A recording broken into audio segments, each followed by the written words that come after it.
Hello and welcome to a Bergkamp Wonderland. God knows how, but we're still an Arsenal podcast. With me tonight, I have one amazing guest and Josh. First of all, the amazing guest is Stan the Man 68, who I remember the day, Stan, when we used to try and get you on about 5 or 6 years ago, and I think you were trying to do it off of a laptop made out of Lego, and you had a terrible internet signal back in London, wasn't it? No, it was Amsterdam. Oh, that was nice. in I saw you tweet about Amsterdam the other day. Yeah, I lived there for like 18 years. Shit, that's why you look so young. That's why I'm so forgetful. I went there once. I drove there. I went there on a bus in November 1994. I was there for 3 days, slept for about 5 hours, and I don't really remember much of it. Yeah. There wasn't even drugs involved. It's just, don't know, it's just weird. Anyway, how are you? I'm very well, just getting over a bit of a bad back, but other than that, I can't complain, and thank you both for having me on today. Josh had no hand in this because Josh has virtually gone full carpenter and abandoned ABW. So, boy at the bottom, how have you been? I can't remember your name. It's been a while. It's been good, David. Is it David? David the. It's amazing how many times people actually call me David when it's not. I mean, it is your name. You are David. You're David the GFP. That is your name. The GFP has changed. Did you know that? It used to be the Merc. Yeah. And then I took Feinberg out. Mike Feinberg is the only living human who's been on a podcast who's been out in the GFP. It's now the van. I've transferred the plate onto the van. Oh, because Brexit. Yeah, it's German as well. I said to Feinberg when we got out of my van, I went, look at that. That's the GFP. He looked as interested as you two are when I'm telling you this story. I'd be interested. Not necessarily. I'd be more interested about the car than you telling the story. It is a 2012 Volkswagen Chiron, 2-litre turbo diesel. And it's all been, you can't say spazzed up, can you? Because that'll get me banned off of Twitter. Scoped up. You can call it scoped. Scoped It's gone full scope. Oh dear, yes, I just wheel in the back of it, and I'd Feinberg in the front, me in the back, and he was driving around on the two side wheels. We were like a scene from the Dukes of Hazzard when we were driving around on two wheels because we're both so fat. Anyway, Josh, stop me from waffling. How have you been? What have you been up to? I've been very good. I have, I got a new job, so that's why I've been a bit AWOL, as well as moonlighting, which you have alluded to. I know, right?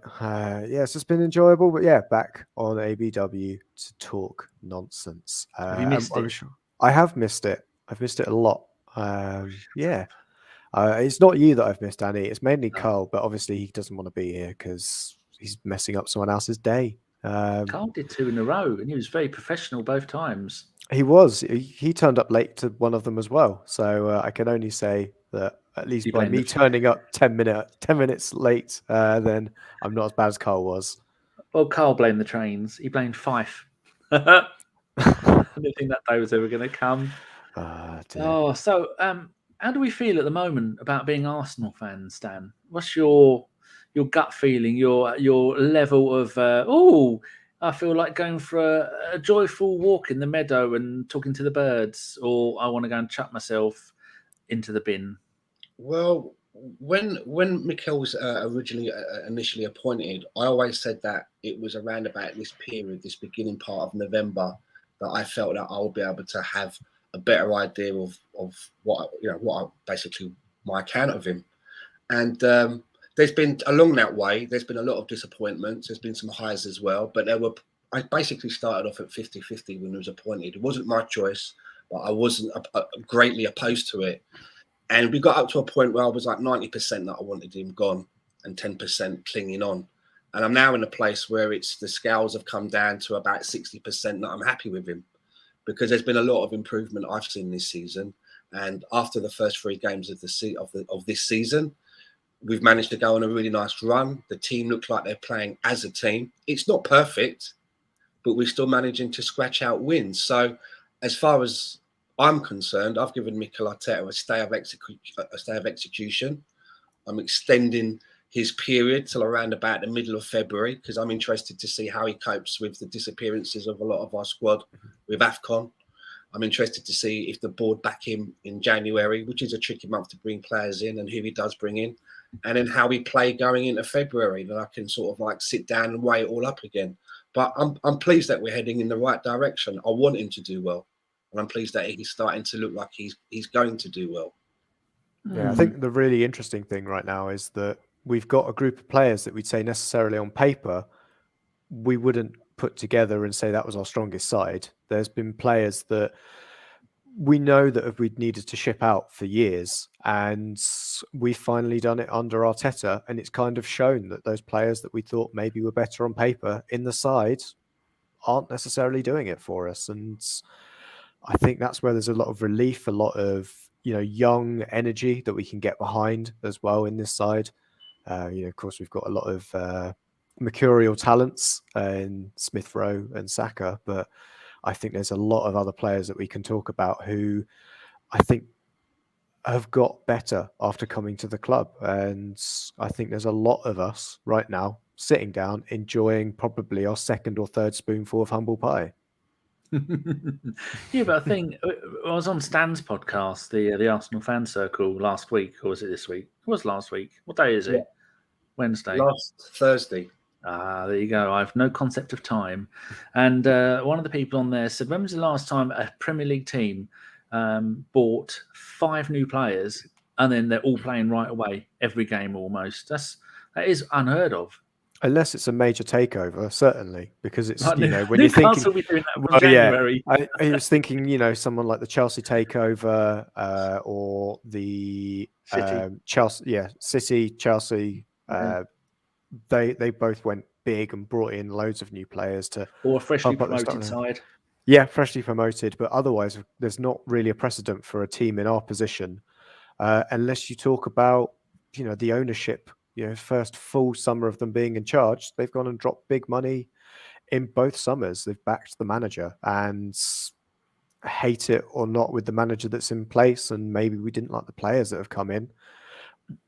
You would say, bar maybe 1 or 2, every player that's come through the door has been improved by Mikel Arteta. I think it's fair to say as well that it's pretty unique to bring in 6 players, and from what I can see, there doesn't appear to be a dud in there. Usually there's one where you think, oh, okay, this one might need a little bit more work, maybe a bit of a dud, but they all look very good, very happy with all of them. How long will that last though? Because very rarely do players continue this magnificent form. Because I always used to say, when we bought new players, like with Sanchez, how long will it be before Sanchez raises the level of the current Arsenal players, or how long before the current Arsenal players drag Sanchez down to their level? So, I mean, there's been players that have had dodgy games when they've come in. I'm thinking Tomiyasu in recent weeks hasn't necessarily looked as secure as he did when he came straight in. But that's not necessarily a bad thing because he's being covered by the rest of his teammates. And that's what you want. If anybody's having a bad performance, you want your mates on the field to help you get out of that.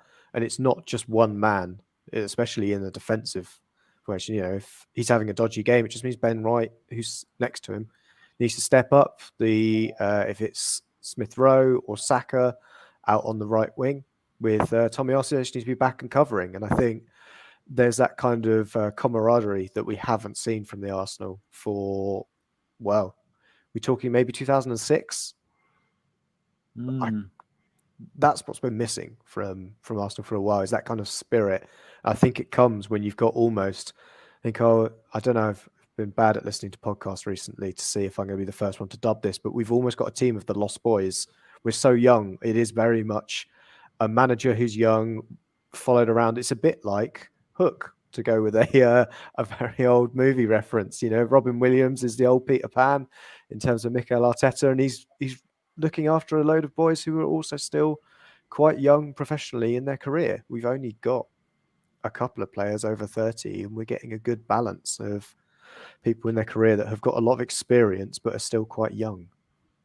And on that note, when you've got the team made up of the profile that we have, and as Josh said, we also have a young manager as well, I always feel that young players, that young profile, it does equal inconsistent performances. We want a nice run now, and I really hope people are aware that at some point the run will end, at some point we're going to have an off day and we're going to get maybe a loss to a team that we feel that we should be able to win against. But it doesn't mean that you have to lose your shit, because we are seeing now that this team is possibly, they are able to put games together. But young manager, young team, there's going to be bumps in the road. I'm prepared for that. And you just got to take it on the chin. And the big thing is that when we do hit those bumps in the road, that everybody learns from it. The manager learns, the players learn, so that when the next bump comes, it's a different one. We're not repeating the same things, and we're learning from our mistakes. So happy days ahead, I think. Yeah, I think the biggest bump in the road we'll get is when we bring in the big young signing. You know, they're talking about, I know Ben White was 50 million, but that's kind of the going rate for a centre-back. I think one of the things that, if we look at KSE, and I know one of the things that have been lauded against them is what they've done with the LA Rams. But they went all in on Jared Goff. And I think they've kind of learned from that. And, you know, he's not there anymore. Was he a free agent?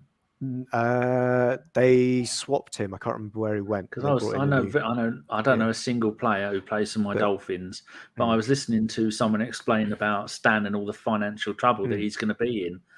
If people haven't listened, go and do a goggle, go and do a DuckDuckGo on Stan Kroenke and the money he is meant to pay, because he's trying to renege on it, and it could be up to $1 billion that he is going to have to pay to cover all the expensive and all the fines. And then during that, Josh, they were saying that they also went big and got a hell of a load of free agents in, but I didn't know. Yeah, no, they went and got rid of Jared Goff, which was the kind of big signing star. You know, it was the, you know, they just got moving the franchise, getting this new quarterback, you know, the star player, first pick in the draft, all of that. We haven't seen them do that at Arsenal, but I think that's coming, because I think we're going to go on to later.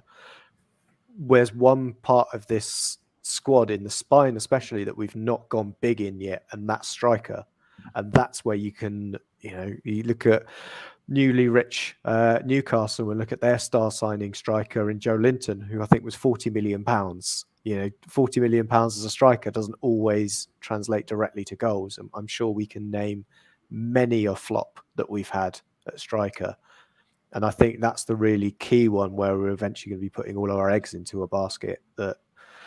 That's going to be the real test. And I think we could get away with not spending huge money in the other positions that we've got. So, you know, central midfield, right back, left back. We've not spent mega money on those positions for young players. But I think striker, we're going to have to, because there's always going to be a premium for a prolific goal scorer of a young age.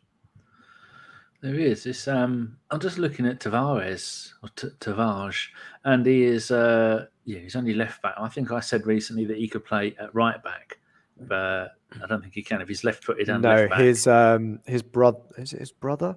I'm sure it was his brother. There was two Tavareses at Benfica, and one plays right back, one plays left back. Maybe that's what I was getting it confused with.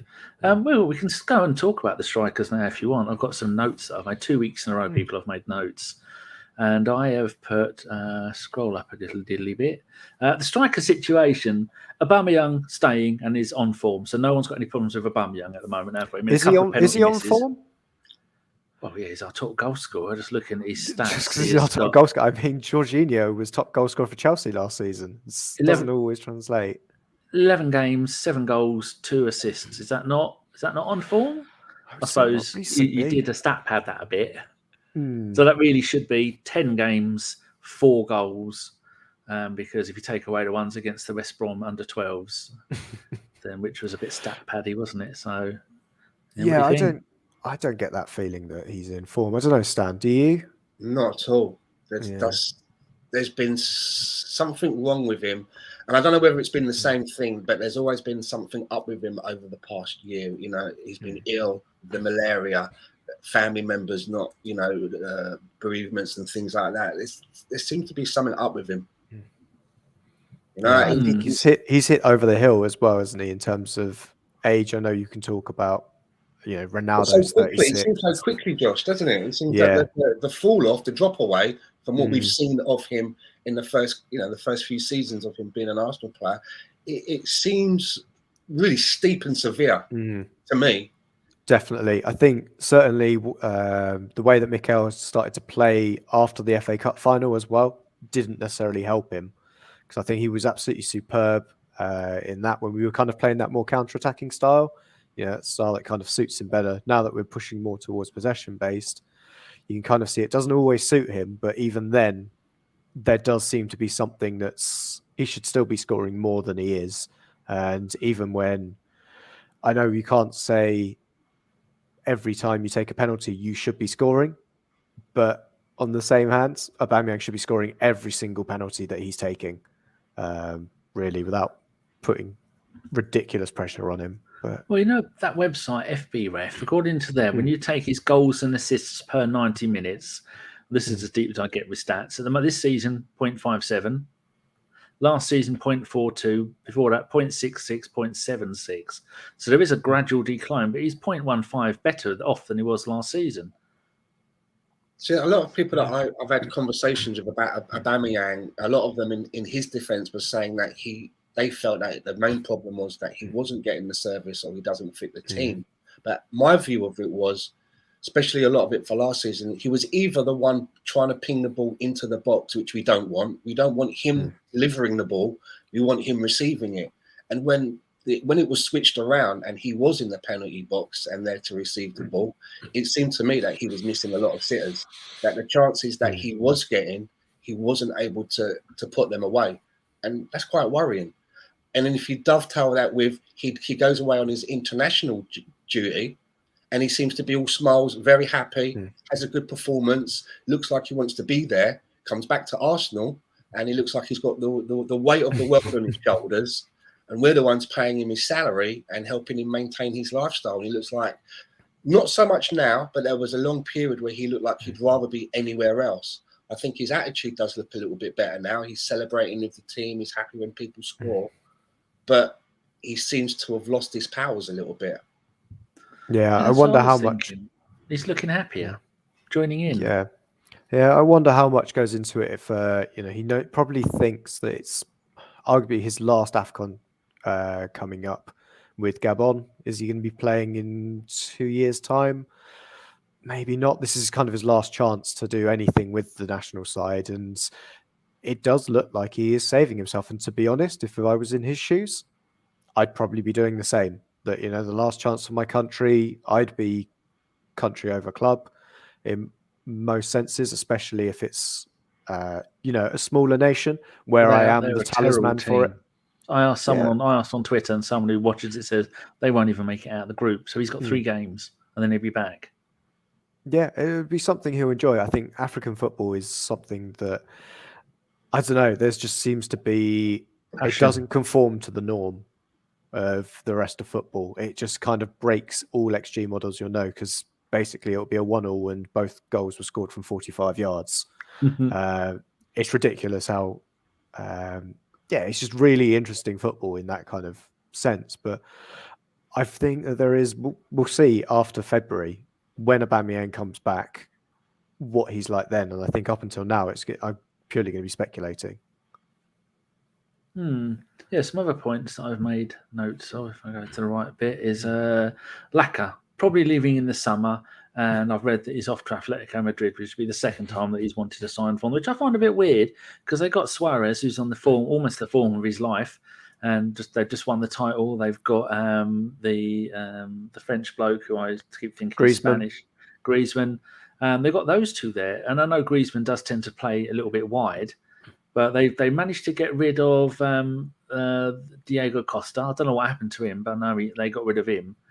So Lacazette, Stan, what do you see happening with him? Do you think January the 1st he'll have signed for someone outside of the Premier League, or?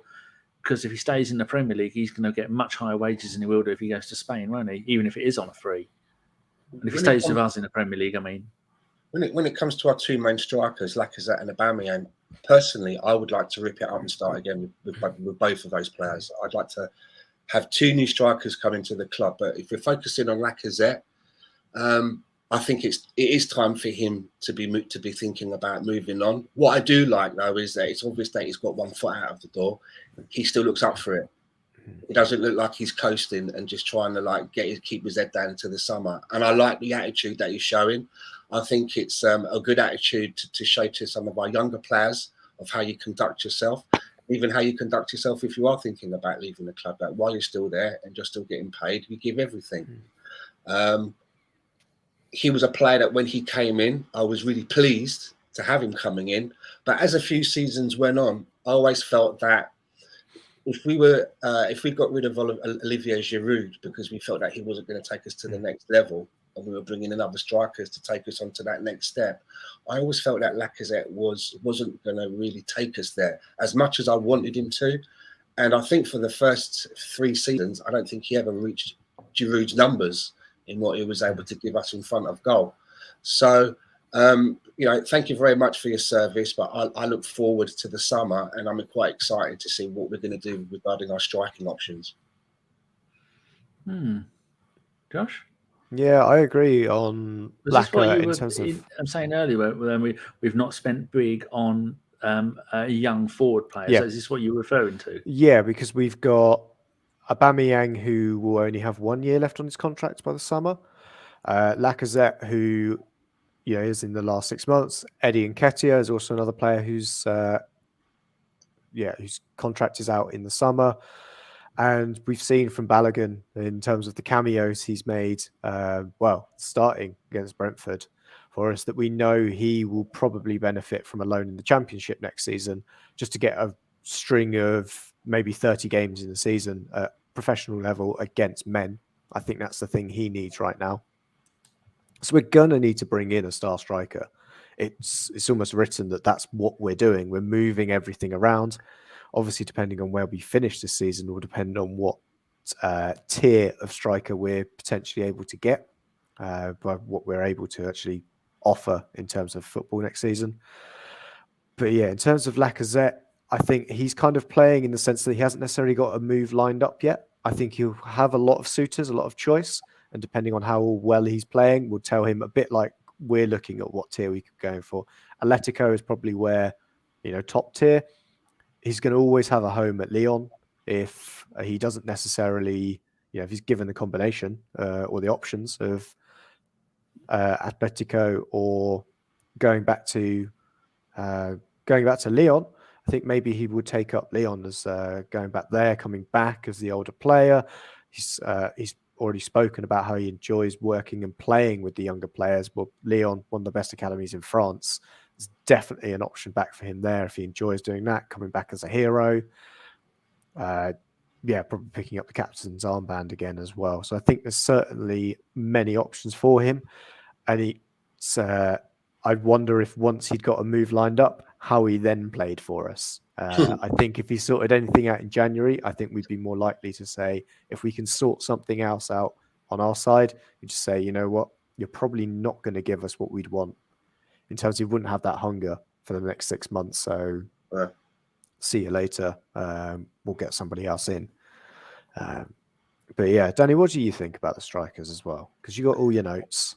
Yeah, I think the future isn't going to be those two players, which is sad because I like them, but you've got to separate your like for players and what the team needs, because we've seen so often Lacazette is dropping deep. We saw Aubameyang dropping deep in recent games, and it's so obvious that most of the time under Arteta, we need a Giroud and Alan Smith, some kind of player like that who... I mean, that's what Kieran Tierney spent the last 18 months doing, crossing to Giroud, and Giroud has been in another part of postcode in London, so it hasn't really been. I mean, his crosses are good, but they're not that good. So I think that Arteta would like someone big and strong, and also someone a little bit smaller, maybe like an Alan Smith, Ian Wright kind of combination. One who's going to get you loads of goals, and one who's going to set up goals and maybe score goals. Who's going to be good from set pieces and corners and crosses and all that lot. Those two players we don't have at the club. Maybe to a certain extent, Bellerin could be the young striker, but like you said, Josh, he should this season, he should be on loan somewhere, because he is banging in a goal a game at the moment for the under-23s, if not more. And the rumours are that we've been linked to Vlahovic. I think that's Dusan Vlahovic. He's only 21. And I'm just looking at his stats here. This season, he's got 8 goals in 12 games. But I just had a look. 4 of those are penalties. Bit stat paddy. And last season, he had 21 goals in 37 league games. This is league games only. 21 in 37, of which 6 were penalties. So that's 6, 12. So that's about a quarter of his goals. No, just over a quarter of his goals were from penalties. I mean, 10 penalties in one and a third seasons. So anyone seen him play? Because I've seen him play on I've done the obligatory check him out on YouTube, and he does look really good. But there again, very rarely do you get a compilation on YouTube and of you looking shit. So they're always pretty good. But he does look a You've bit not seen my compilation then, have you? Obviously. It's just you on 4s or 5 rolling it. I think he's an interesting player to look at. I think he's like that kind of hybrid between the two of what you mentioned. Is, we want an Aubameyang that could hold the ball up, or we want an Lacazette with the pace to get in behind.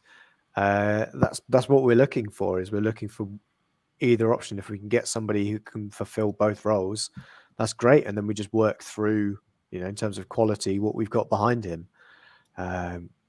But yeah, I think there's a couple of options we could certainly look at. I think it'll be interesting to see what he's like. But just saying, strikers from Serie A don't necessarily translate their goals outside of Serie A. I mean, has Lukaku scored for Chelsea yet in the league? Only against us. Yeah, I think it's not. It doesn't always translate. He has been injured for a while. To be fair, it's a bit tongue in cheek, that comment. Especially as he didn't play against Norwich.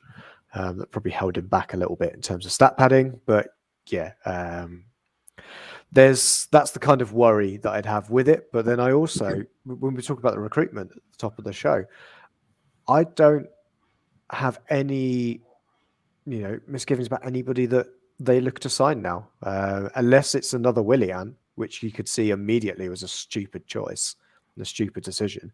If anyone that Edu and Arteta identify. Right now, I think they've got enough already in credit in the bank that I'm happy with whatever choice they go for, because they clearly have seen something in a player that they can make it work.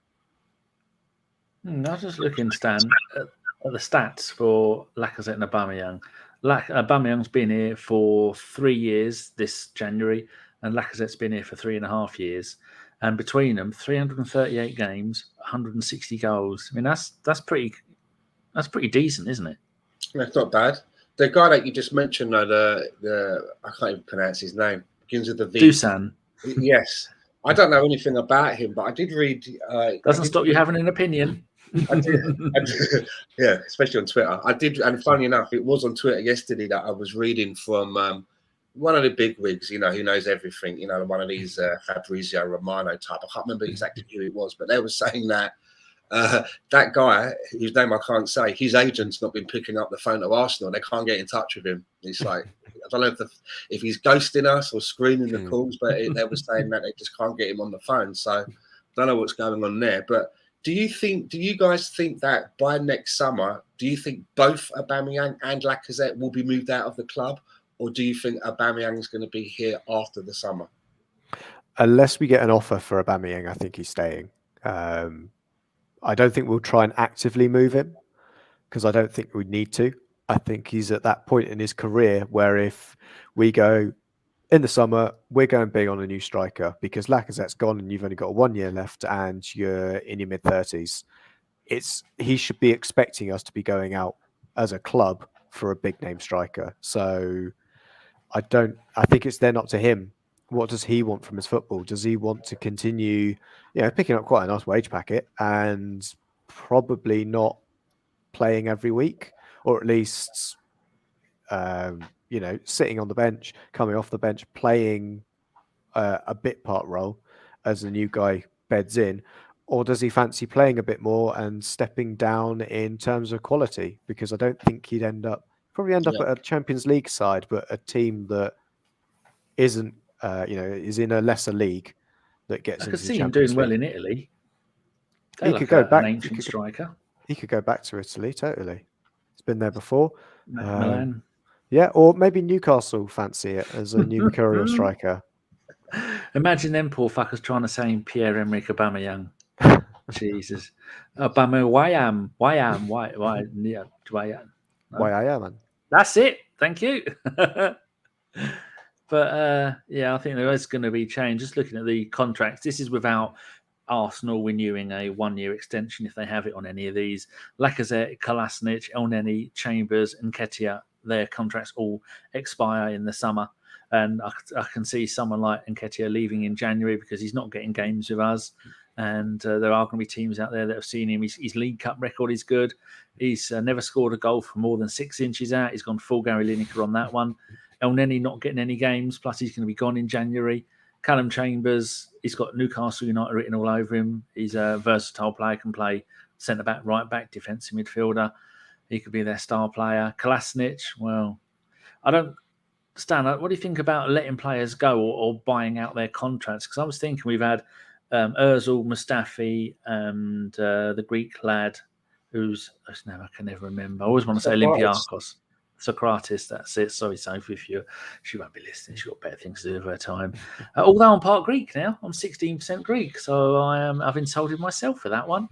Yeah, so I don't think there's going to be enough money to let even more players go. Because looking at that, I think that costs us the best part of 15 million quid, between 10 and 15 million to get those players to go away. And I can't see us doing it to any more. And no matter where Kolasinac, Elneny, or Chambers go, they're not going to get the same kind of money that they want at Arsenal, are they? No, if they go outside of the Premier League. If I was the manager, I just want them gone personally. You know, you don't want these old faces just hanging around and stinking up the place. And it's not a good habit to get into, paying players to go away. The only thing is that do you learn from it? So do you make sure that you never get yourself into a situation again where you're having to do that, where you're not paying an average player higher than what he's worth, so that you have yourself in a position that if you need to move on, that you can. And that's been our Achilles heel for so long. And we've done it again with Aubameyang, right? As Josh said, it's going to be up to him at the end, whether he wants to see out his contract and gather up every farthing, or whether he wants to go off and play. Because even if we gave him away for free, who's going to pay his wages? There's no one out there that's going to pay his wages. Newcastle could afford it, but they could probably afford to get someone in who's a better prospect and pay the wages. So we're kind of stuck in that situation. But if you've got to pay certain players to go, I'd rather cut our losses and start afresh.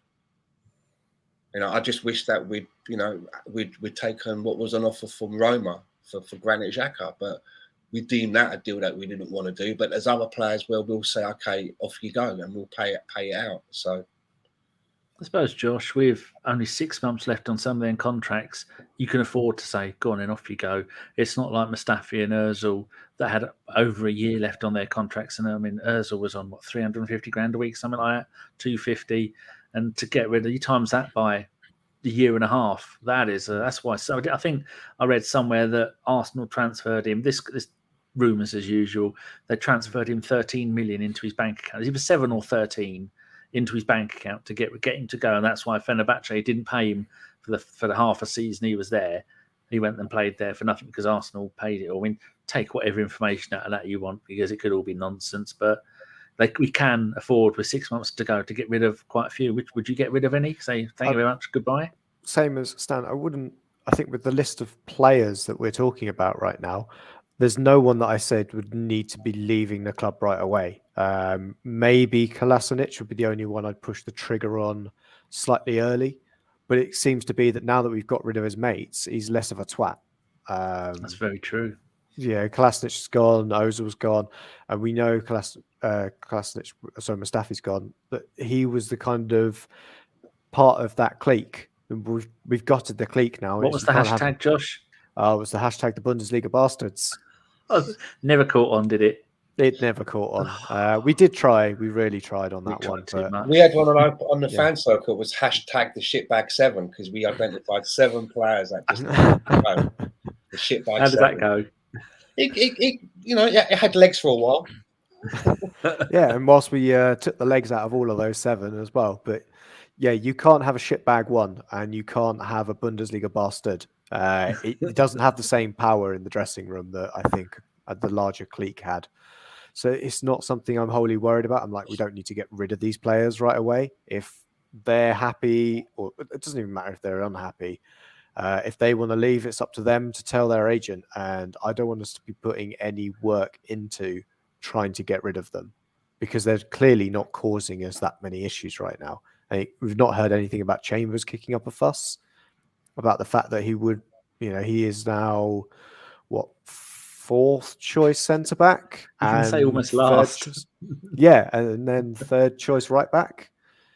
There may be an opportunity for him, but I wouldn't see it. And I've seen, we've had so much to do over the previous seasons. I'd rather we just concentrate on what we can deal with. And if it comes to comes to the summer, we don't even have to think about what we're doing with a load of players, because they're just going to leave. Edu doesn't have to try and work out how to buy their contracts out. It's just going to expire. And I think that's the way I'd look at it at the moment. Just have a coach or a minibus parked outside the club on their back, take them all to the airport in one journey.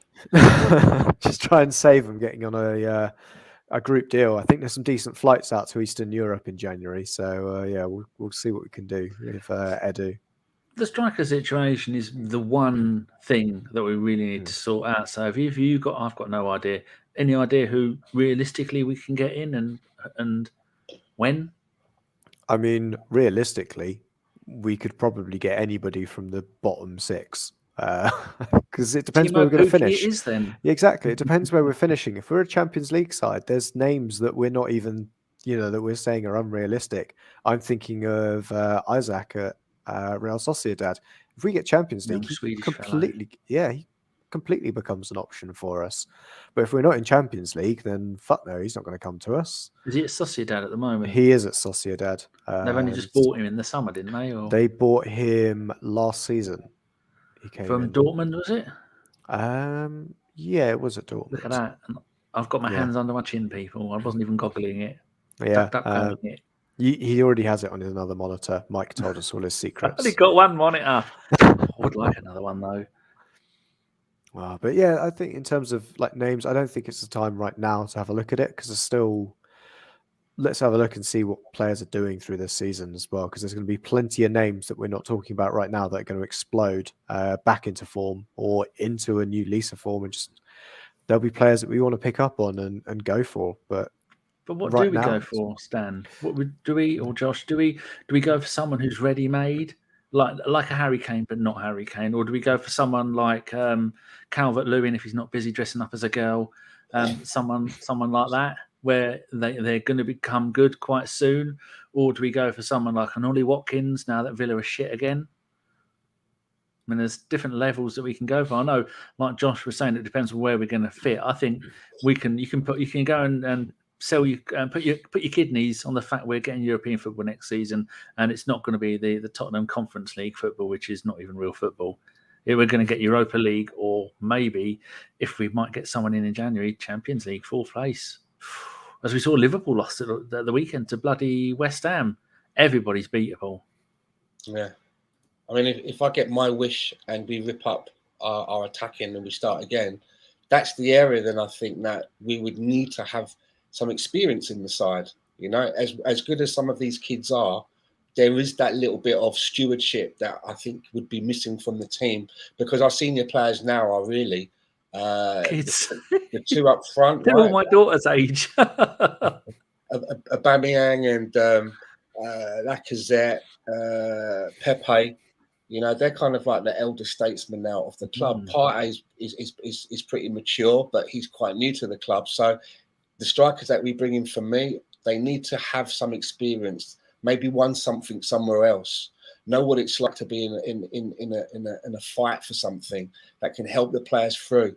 I don't know who that person is, but I think I agree with Josh. Depending on where we finish, is going to decide on what we can get. If we finish in the Champions League, that opens up the door to a lot more players who will look at what we're doing, and they'll be able to see for themselves that there's something happening over at Arsenal, and maybe they want to get on board. If we finish outside of European competition, then we're probably, bringing in someone who's a little bit of an unknown or untested or hasn't settled somewhere, and it's a bit of a gamble. Personally, for me, I think that experience is what we need, especially in that position as well. Ideally, if you're going to bring in two, if I got my wish, one that has that experience, maybe around 28, 29 years of age, and then the other one being maybe in that profile between the ages of maybe 24 to 26, somewhere around there.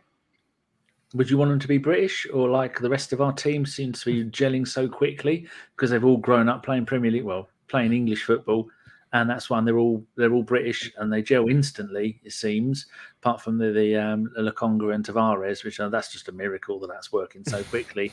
Or would you go one English, one British, and one European, or would you go a little bit kinky and go South American? Because our current South American, Martinelli, I've not forgotten about. He has scored 1 goal in his last 15 games. Admittedly, all 15 of those games were the last 3 minutes when we were winning anyway, but it's not looking good for him, is it? He's I don't know. I'd go Finnish, and I'm not talking about the nation. I don't care where they come from, as long as they've got that one attribute that they can put the ball in the back of the net. I want someone that can finish. I want someone that can take long shots. I want someone that can tap them in. I want a well-rounded goal scorer, thank you. And ideally, if we could have 2, please. I mean, I don't know if we're going to continue with, of late, it looks like we've been playing a little bit of a 4-4-1-1 with sort of 2 strikers. I don't know if this is just a makeshift thing until Arteta gets the strikers that he wants, and we'll go back to having a main central striker with sort of 2 wider forwards accompanying that. So it's going to be interesting to see which way we go there as well.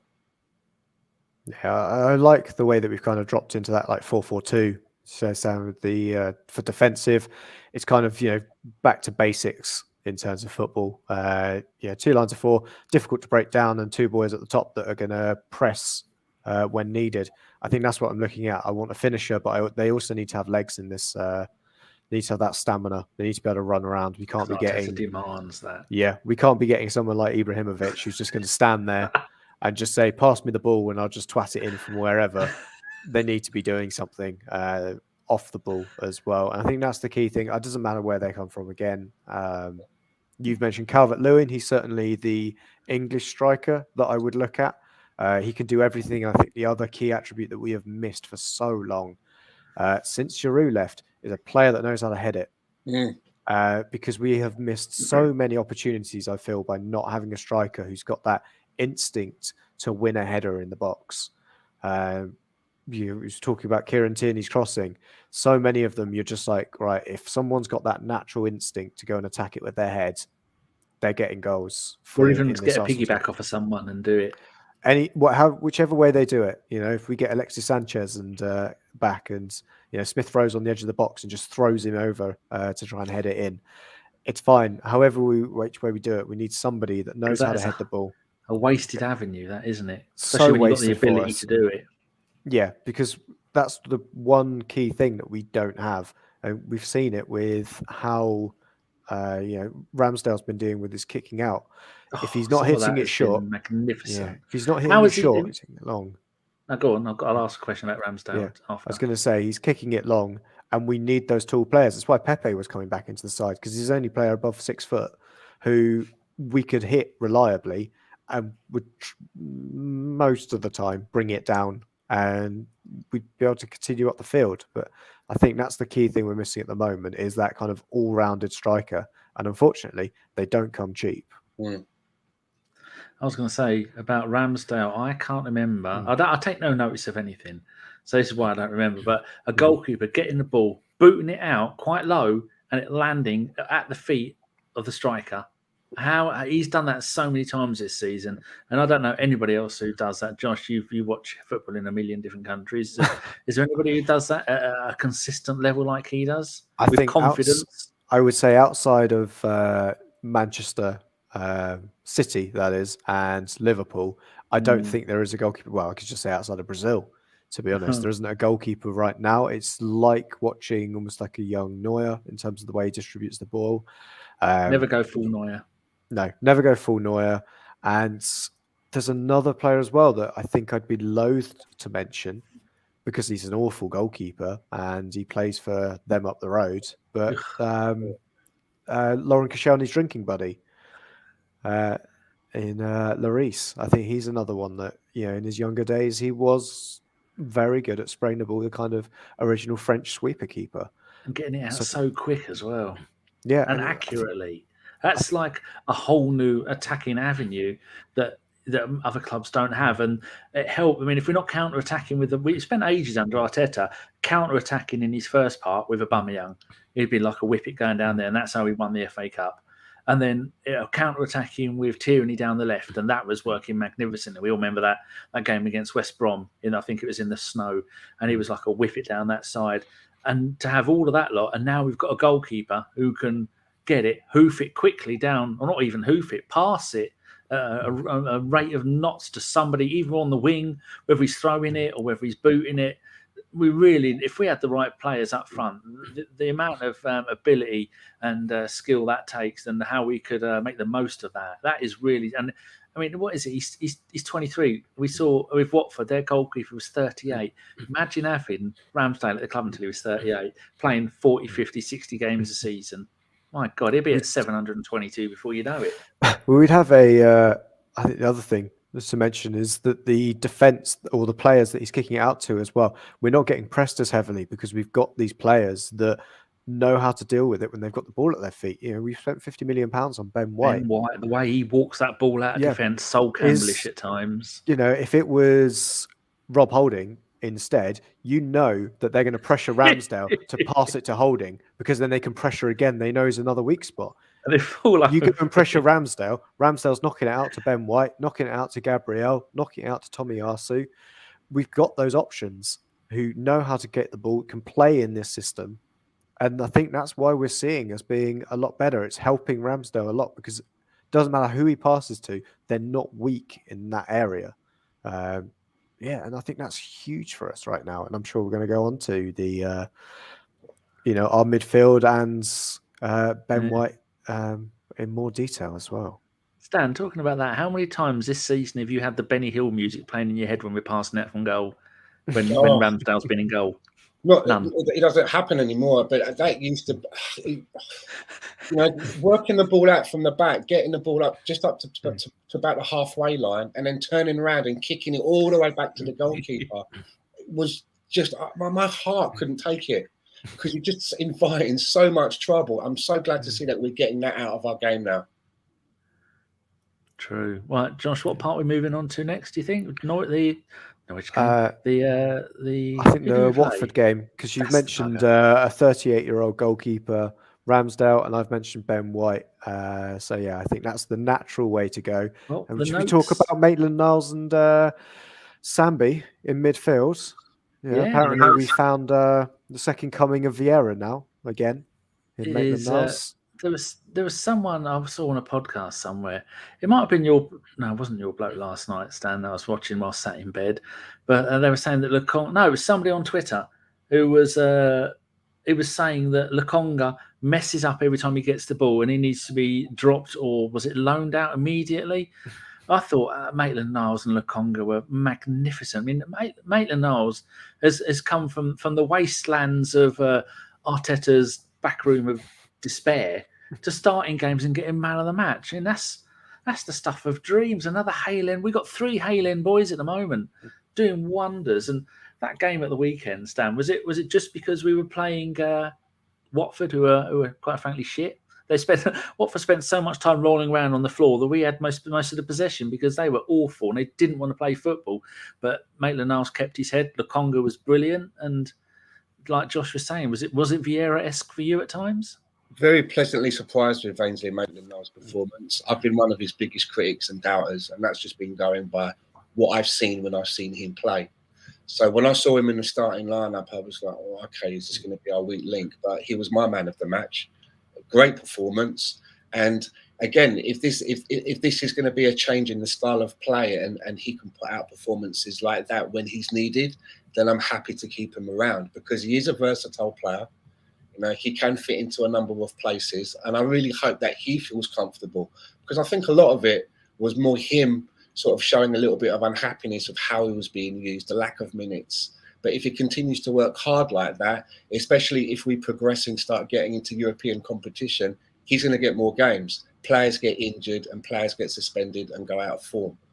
So if that's how he's going to continue, I always look at things on a game-by-game basis. And that last game for me, I thought it was very, very good. I'm happy to see him again. Sambi Lokonga, again, another breath of fresh air of coming to Arsenal. I'd never heard of him. Didn't even know he walked the face of planet Earth until I heard we were linked with him. Didn't surprised as well that he was the captain of Anderlecht as well. Looks very good. Sometimes a little bit. I found at times in some of the games that positionally sometimes he can get himself into the wrong places. But again, he looks like another one that's got a good future ahead of him. It's amazing that Company is a Man City legend, of Premier League legend, and he is at Anderlecht, and Man City didn't go for him. Or no one wanted him because what did we get him for? Was it 20, 23, 19, 17? Some number between 1 and 100. Yeah. It's amazing, Josh, wasn't it? How impressed were you? Yeah, I thought Sambi was excellent in the game. I think, again, Maitland-Niles as well. But I think one thing that I have seen be quite underestimated, I'd say underestimated, was how shit Watford are. I had the pleasure of watching Watford earlier in the season in the flesh at the Amex, and that is the worst team I have seen Brighton play since they were in Division 2 playing Northampton Town. It was awful. They're an awful team. Ismaila Sarr isn't that player that scared us shitless a couple of seasons ago when he was playing for Rennes. It's just disorganisation. And I think that's where I'm putting a little bit of the caveat on Maitland-Niles. He's a player that I thought, at West Brom, it was great in terms of playing in a 3. He could do what he wanted, and he looked all right at West Brom because I think that was kind of his level, playing in that kind of side. I think we didn't really see much pressing from Watford. It was more about, what's his name? What was the player that just went around kicking everybody? Eventually got sent off. Dusak? Yeah, that was it. Dusak, Kuchak. I've got his name written down because he's one of the scumbags on it. It is. I have tattoos on his arms. Kucka. Kuchka. There you go. That's it. Anyway, it was him. He was just going around kicking everybody. Moussa Sissoko hasn't got legs anymore. It wasn't necessarily a midfield that would scare me, and I'd go, fuck, they're going to play through us. So I think that kind of helped Maitland-Niles and helped Sambi as well. It's an inexperienced group. It's great to see that, we've got an option there that coming into January that we're not going to end up relying on Xhaka. And there's certainly an opportunity here for Maitland-Niles. He can, again, I'm already 3 spoonfuls into my humble pie. I'm very happily take a 4th if Maitland-Niles proves me wrong. But there is that opportunity for him. Xhaka's not back till January. Thomas Partey is only going to be, I thought it was a good opportunity actually to rest Partey, just generally. You didn't need to risk him for a game like this. He's not playing for, is it Ghana? He's not going to play for Ghana, yeah. Yeah, they've said no. Is that worrying? Maybe if it's another little injury, but it's one of those that when we know we're going to get a player kicked up in the air and we can afford not to play them, don't. It's that simple. We didn't have to play Partey in that game. So I would happily watch, Maitland-Niles in that. Is to take all the kicking that Partey would get, because against the better sides, I'd rather Partey in our midfield than Maitland-Niles, with Partey ending up being injured because he got kicked against Watford. So, guess how many games Maitland-Niles has played for the Arsenal? I wouldn't be surprised if you'd said it was up near the 50s. Stan? Yeah, I'll agree with Josh there. It's got to be around the 50 mark, right? 130. Arsenal. Yeah. Go. Are you at that time of right wing back? Substitution. I'm just looking at players on my Arsenal spreadsheet that I've got. Players you haven't gone back to the under 6s, have you? No, it's on according to Wikipedia, 130. He's played more games than Edu, Welbeck, Nasri, Chambers, Holding, Leno, Limpar, Senderos, Kolasinac, Luzhny, Reyes, Platt, and Anelka, Saka, Podolski, Willock. How old is Ainsley now? Have you got that there? How old is he? 23? 24. He was 24 in August. He's 130 games, all competitions with 3 goals. I mean, if he's happy, like you were saying, Josh, to play against the teams that are going to play football like that, and come on and do what the who's been doing it before? I can't really remember the last player we had that would come on and play left back, left wing back, right wing backs, holding midfield, attacking midfield, maybe even play out on the wings a little bit. He could make a career at Arsenal of 500 games, 400 games, if he wanted to spend the rest of his time at Arsenal doing that job. And that is a job, it looks like, and you're going to be involved playing decent football at a top level and might even win more trophies, which is what everybody wants. I never thought I'd see the day coming when Maitland-Niles would be playing regularly for Arsenal at whatever, whether it's a regular sub or starting in games like that. But he can carve out a decent career, can't he? He'd be a James Milner with charisma. That's what he could be for Arsenal. That's all I kind of see his role ever being for us, is that kind of player that could play anywhere. It's not going to help him necessarily in the long run if he wants to get into the England side. He's definitely not getting into the England side. 5 caps for England he's had. Yeah, I know, and all of them at right back. I don't think he's ever getting into the England side in central midfield if that's where he chooses to play. But I think that's one of the things you have to go with. Obviously, I've said that there is a chance for him in the run-up. There's going to be opportunities for him to play again up until Christmas, and that's where he's going to be cementing in Arteta's mind whether or not, when Xhaka's back, does Xhaka come straight back in, or is he going, right, Maitland-Niles, you've done your job. Actually, it's either Sambi's coming out for Xhaka or it's you two going for it, because you've shown against certainly Watford, which I kind of mentioned is a bit like kicking a blind man's stick away at the moment. But there's definitely some teams that we'll be playing in January, because I'm thinking, Newcastle. I'm sure you're going to go through it. Yeah, there's a couple of, I think we're only playing, 3 or 4 games? Liverpool away, Newcastle home, Man United away, and then after that, FA Cup game will drop in there because it's third round of FA Cup is always first week of January or second week of January. Oh no, we've only got 2 games. We've got the 20th and the 27th, and that's it. And then beginning of December, Man United away, Everton away, then Southampton and West Ham at home. So that's a pretty decent run of games. There's only really one there that worries me, and that is Liverpool. Well, worries everybody, but we've seen in recent games. You move away from that midfield discussion, I was just thinking as well that maybe an option would be for Ainsley Maitland-Niles.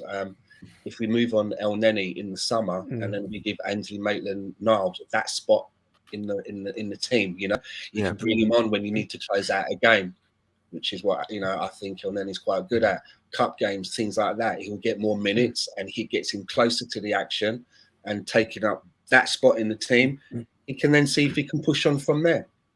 Yeah, and I think certainly if we get European football again, there's all of those group game fodders that he can deal with, or, the weekend after when we're playing again another promoted side, he comes in because Partey, hopefully a replacement for Xhaka, has come in, and they're now playing those games in big European nights. If we're in Champions League, we're talking about playing some of the big teams in Europe, that maybe it's PSG midweek and we're playing someone lesser at the weekend, and that's certainly his opportunity to be playing in those kind of games. El Neni, 132 games for Arsenal. 5 goals? 130, yep, 5. All screamers. Yeah, well. Also yeah. Wait till Partey starts getting them on target. He'll be right up there. Right, while we're still on the Watford game, some of my notes. The constant time wasting, fouls, 6 to us, 18 by them. Rose and Cooker did 4 each. Watford had a 50% tackle success rate. Ours was 73%. Yellows. That's success on maiming. Yellows, we had 4, they had 5, and Danny Rose did not get a fucking yellow. How a fucking talk about that one of you two while I'm going to go and bite into a bit of wood. I think if Graham Poll was refereeing that game, Danny Rose would have ended up with 3 yellow cards before he got sent off, because it was surprising. I think of all of them that I didn't think was a yellow, it was actually the penalty. I wasn't necessarily as angry with that one as being a penalty. Fine, that's kind of the punishment. And there was a couple of tackles on Saka that I was like, I have no idea how you didn't get a yellow, because I've just seen an identical tackle moments earlier that resulted in a booking. It's flashbacks of Jack Wilshere, the amount of abuse that Saka's getting. Everyone's kicking him and fouling him. And he's not even doing what Jack did, holding on to the ball for too long, because he's too quick. He's too good at it. and they're still we've seen everyone's attacking him, and this is the future England star, and the FA are not doing anything to protect our young players. Yeah. I think they've just got to make him England captain, and then if he gets kicked, We'll never get that's booked it. again. You never get booked again. Everybody gets red cards. It's great. Stan, were you shouting and Stan. screaming that everyone should have had yellow cards? Because for Danny Rose not to have got a yellow with 4 of those tackles and that other bloke who eventually got sent off, even then it looked like the referee didn't really want to send him off. But it's just the utter shithousery. I mean, we were giving it good against, who was it? Was it Villa we were playing, or there was someone we were playing recently, and people in the media were saying, bloody hell, Arsenal are usually the ones that are taking it, they were giving it out. Yeah. It was good to see, but that's 1980s football, isn't it? I wasn't surprised that somebody walked. I'm just surprised it took as long as it did. And just by the amount of yellow cards that we picked up tells you the sort of game that it was. You know, we were kind of like getting drawn into these fouls and niggles. It was a scruffy game, but yet again, it's good to see that this young clutch of players and these fresh faces were able to deal with it, because there's going to be more games like that. And it is good to see that we can start giving a little bit out instead of always being the ones that are rolling around on our backs. True. Right. What other notes have I made? I keep kind of scratching my beard because it's itchy.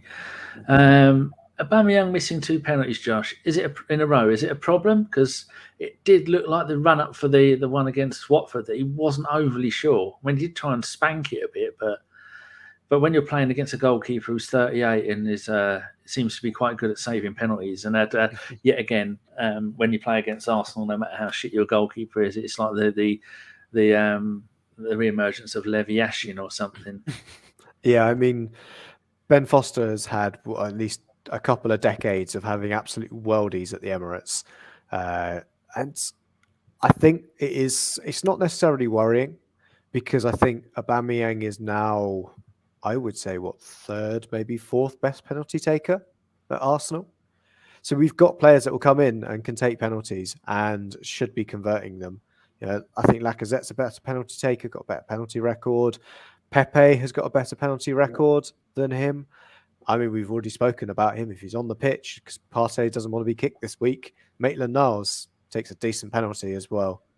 So I think there's definitely options for us outside of Aubameyang. It's not like we've got this guy who, demands penalties week in, week out, and demands because he's the best finisher at the club. I think we've got better penalty takers, and I don't think he can feel too aggrieved if Arteta says, "Sorry, mate, if one of these 4 players ahead of you is on the pitch at that time, they're getting the penalty ahead of you," because he's missed them in big, important games as well as small games as well. He's missed them against Watford, but he's also missed them against Spurs a couple of seasons ago, which could have arguably got us Champions League football, missing that one in that North London derby in the last closing minutes of the game.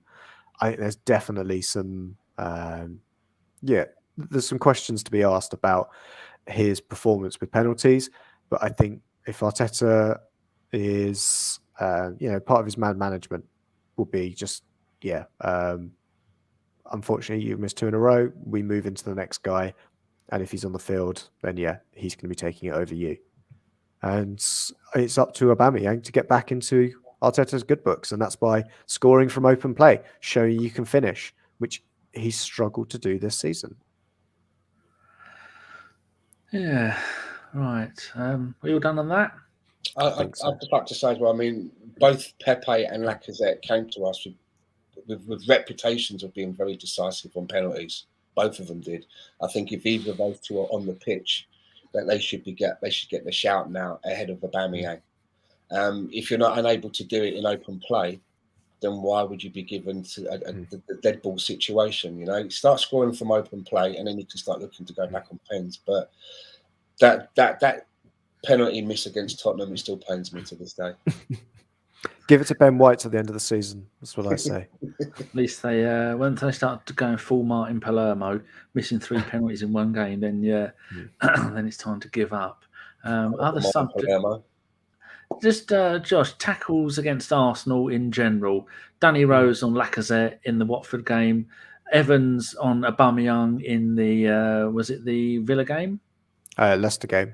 Leicester game. MacArthur on Saka. That was the Villa game, wasn't it? No, that was the Palace game.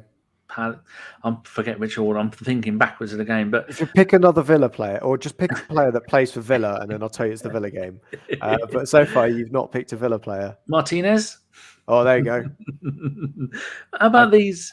We saw that in one of those sendings off, the one I think it may well have been Evans on Aubameyang on the same day, the same incident that happened at Man City, and the Man City defender got sent off. I mean, if you're sending off Man City defenders and you're not sending off people doing exactly the same situation, what hope is there for Arsenal and football if they're not only? I mean, that one for where he took out Saka's non-standing leg. If that had been his standing leg, Saka wouldn't be playing football again for a year. Yeah. He'd have snapped his leg, and he knew what he was doing. He wasn't even looking for the ball, and the referee you could just kind of look at the VAR or whatever it was, and these are going to keep getting away with it. And what's going to happen with this? How's it keep happening to us? And why is there no? Oh, we've looked back at that. You've got a 4-game ban for that because some of this stuff. I mean, the referees should be in trouble as well. Yeah, I think it's on the referees. It's the inconsistency, I think, that gets us. It's not necessarily just inconsistency within games that we're seeing. It's across the Premier League that referees are refereeing to a different standard in every game. Because I don't necessarily, it's inexcusable what we saw against Watford, that you see 2 tackles that look identical, one's drawing a yellow card and another one isn't, without thinking that Danny Rose is possibly has invited Kevin Friend round and is either his brother-in-law or there's some kind of relationship there with them that is the reason why he didn't get booked in that game. Then looking across the rest of the league and seeing the league isn't being reffed consistently, I think that's the biggest issue or a big issue that's worrying, is the fact that it now depends on who you get. I don't want there to be a difference with my referees, that every referee I get has got to be not necessarily robotic, but there shouldn't be a difference in how they actually call the game. Especially for things that are red card or yellow card offences. There's definitely things of how they deal with things like disciplinary or dissent against them, how they manage that. I think that's where there is an ability to, play or, play the field, play the atmosphere of the game. But there is definitely something when it comes to tackling, which does need to be clamped down on, especially with the kind of tackles that we've seen been going in on, especially our players, but across the league as well. I think it's generally got a little bit more dangerous than it has last season. I mean, when it's not your team, you think, oh, go on, son, get in there, don't you, Stan? But when it is our team, our beautiful boys, we don't want to see that, do we? It's not fair. It's not right and it's not fair. It's just annoying when you see something very similar on the same day at another match and it's a completely different outcome. And I get it. There's a lot of people out there that start saying that, the referees are biased against Arsenal, and then people say we've got a conspiracy theory hat on.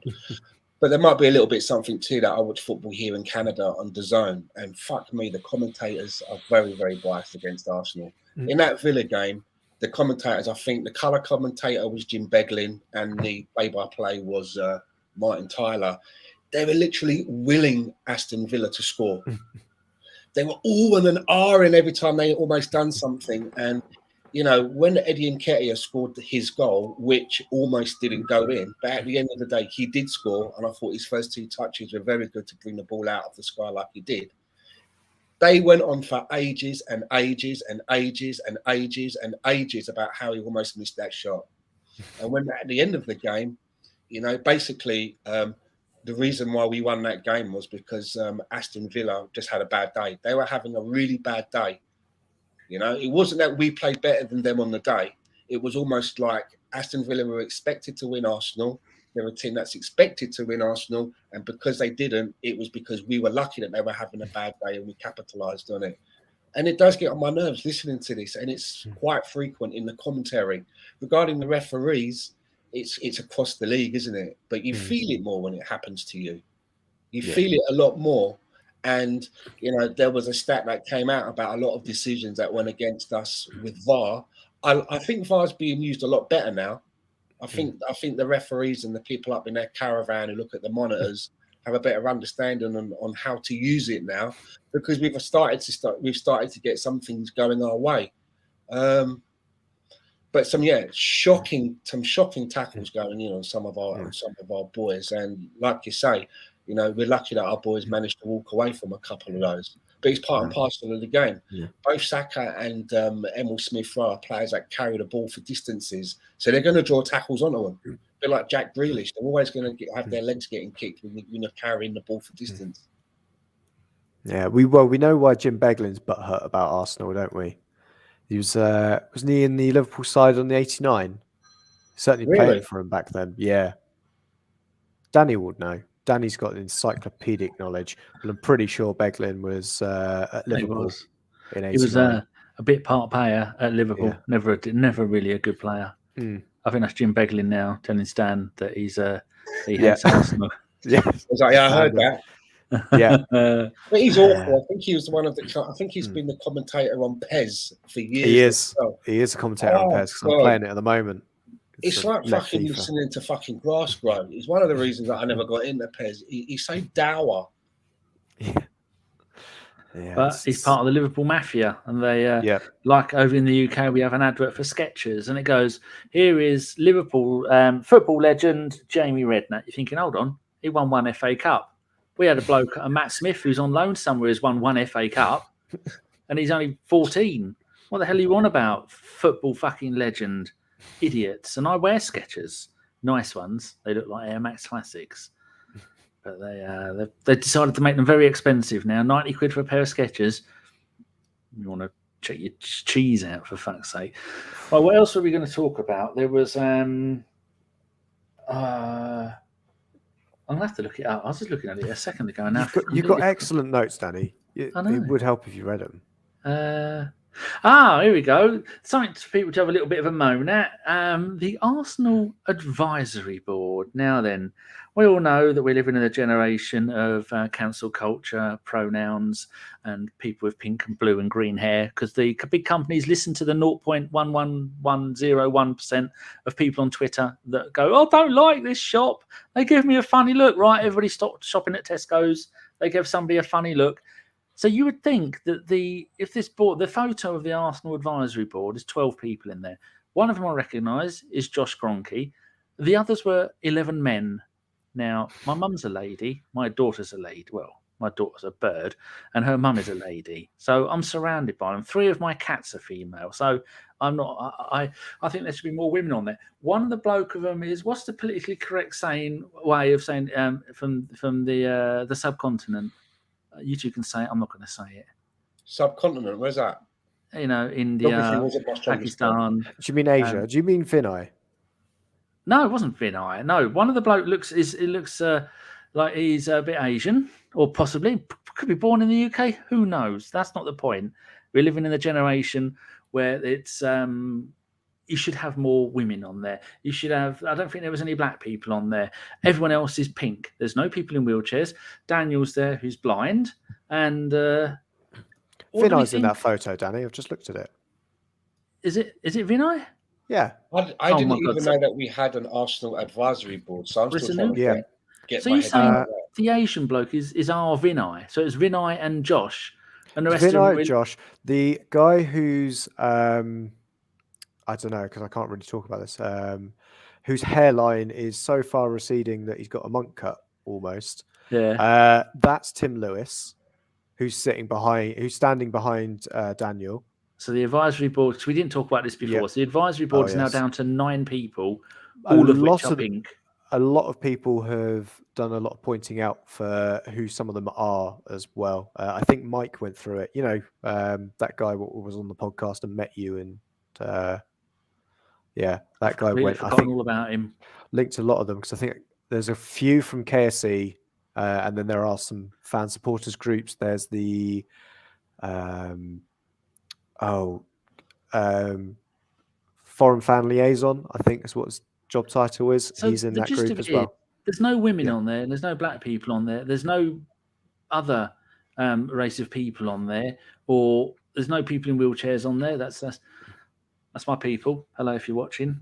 That's isn't that a little bit weird in this current culture of diversity and equality? There should be more of everybody, not everybody looking the same. Am I wrong there? Well, we live I in know an you're age both old. where everybody is represented now, right? That's the words I was Right. looking for. I didn't know we had an Arsenal advisory board, and I've not seen the photograph, so I didn't even know we had that.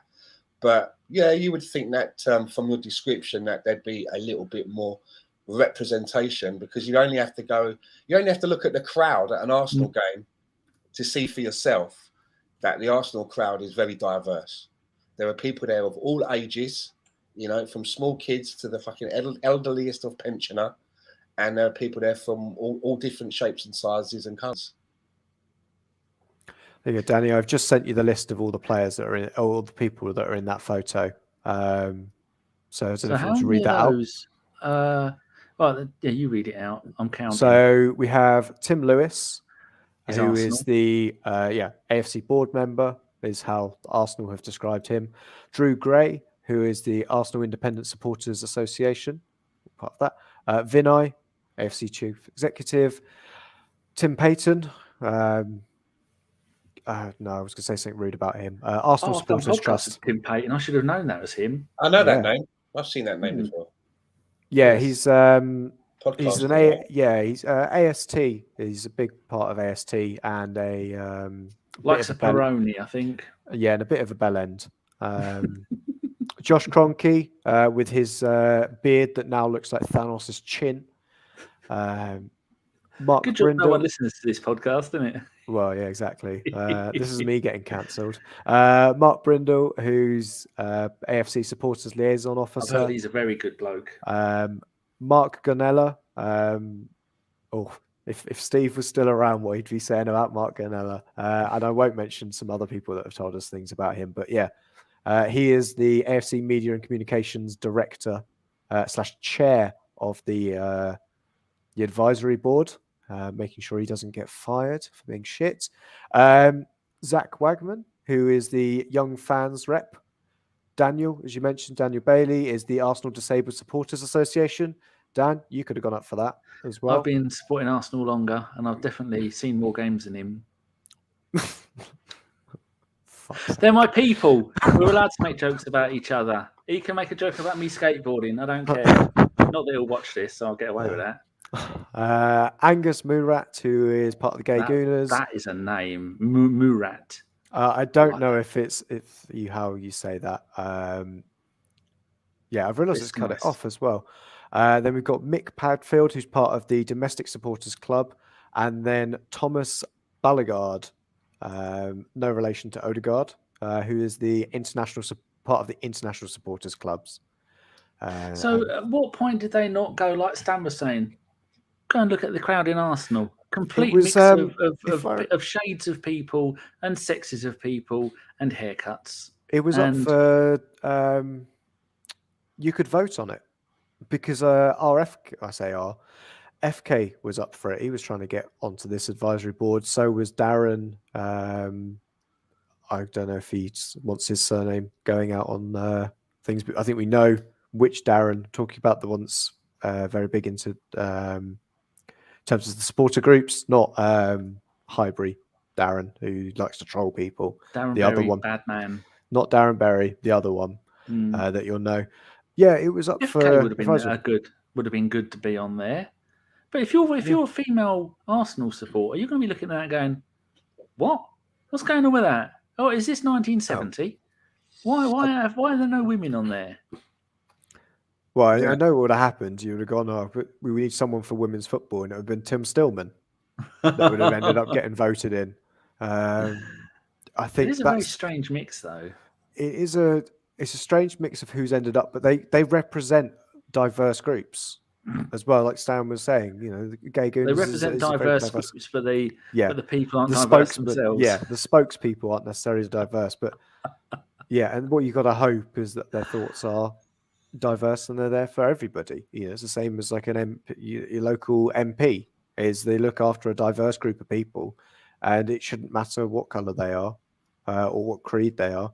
They've got to represent the people that they are representing, who can be from any walk of life. I think it would be great to see, more people, even just on the Arsenal board. We're talking away from the advisory board.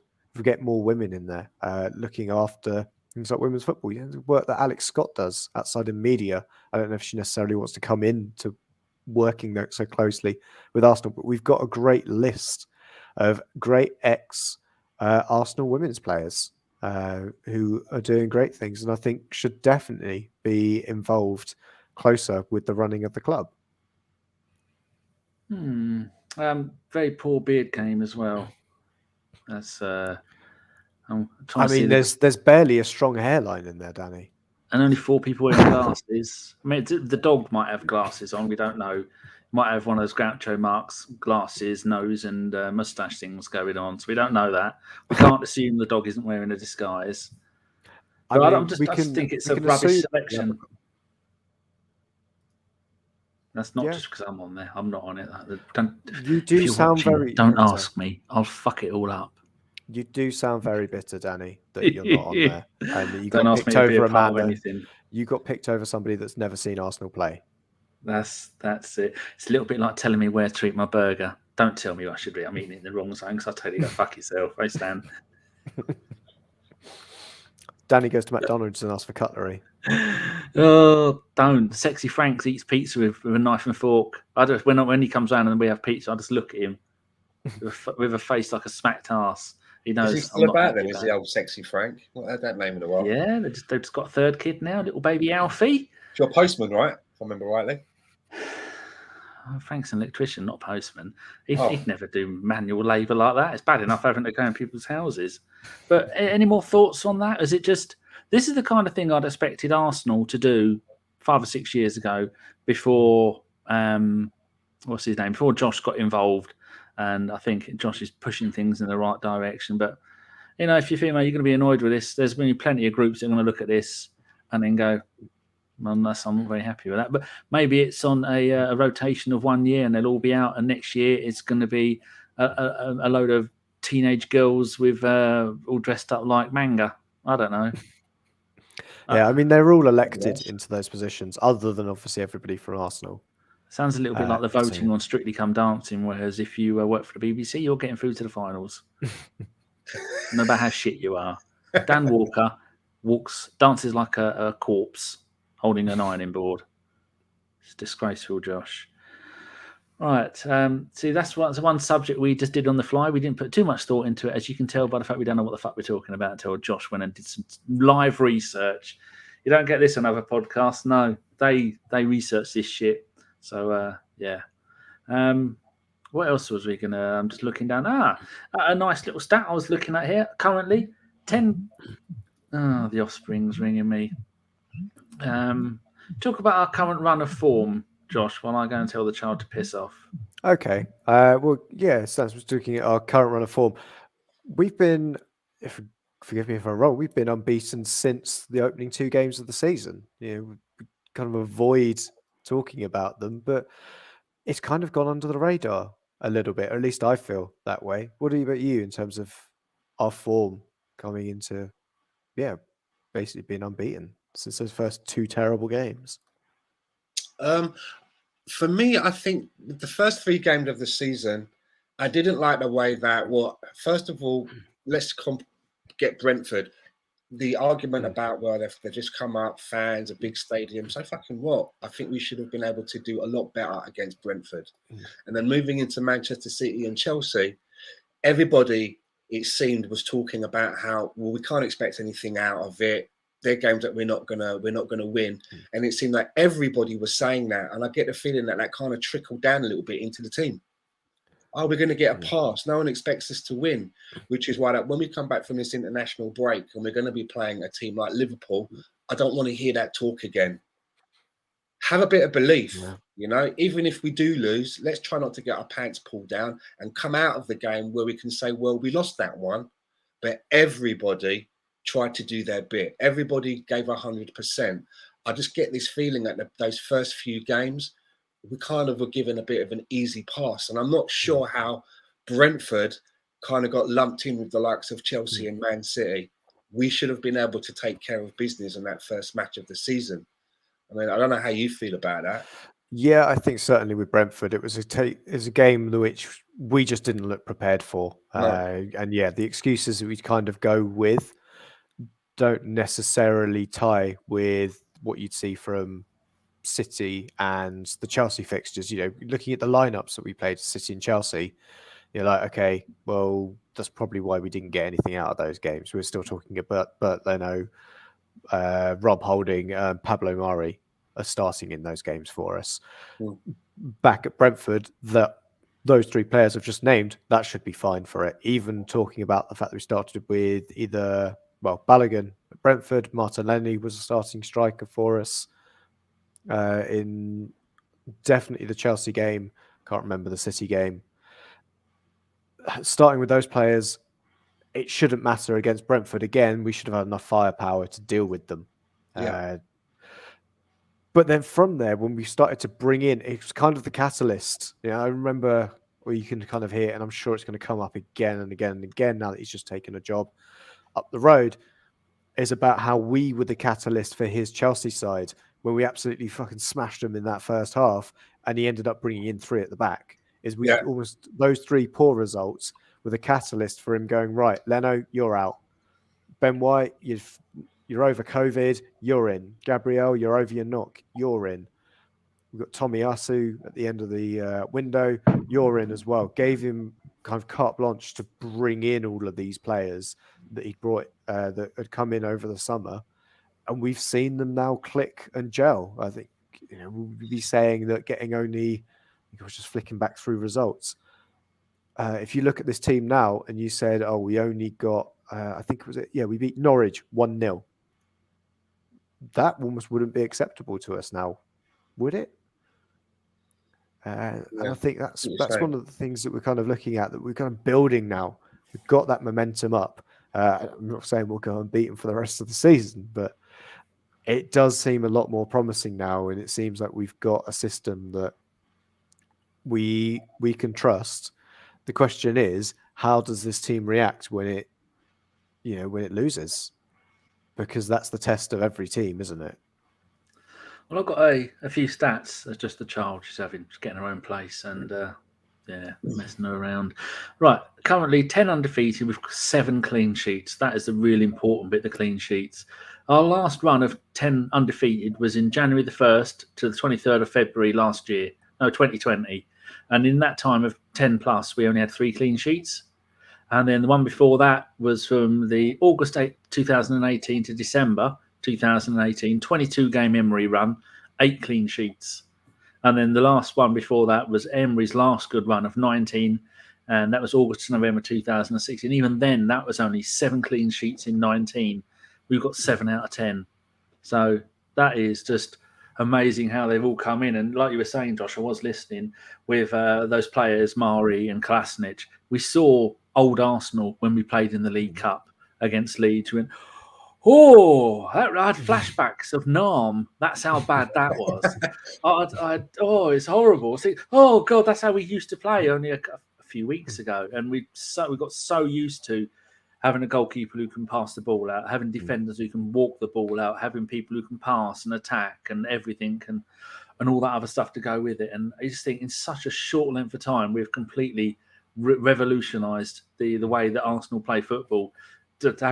Having so many clean sheets. I can't remember the last time. Even under peak Wenger, we weren't a clean sheet side.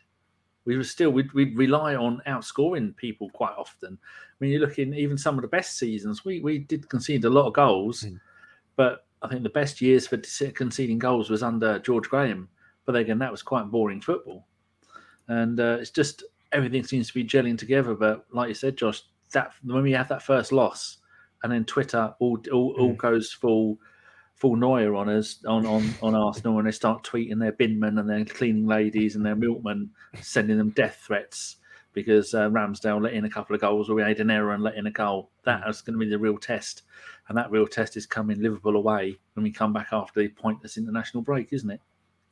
Yeah, especially with the players that we've got that have been called up. You know, I'm delighted that Saka, Smith Rowe, and Ramsdale have got the opportunity to be flown out to San Marino and Andorra and not play any minutes for England, when instead they could just be, you know, enjoying themselves at playing Forza Horizon 5.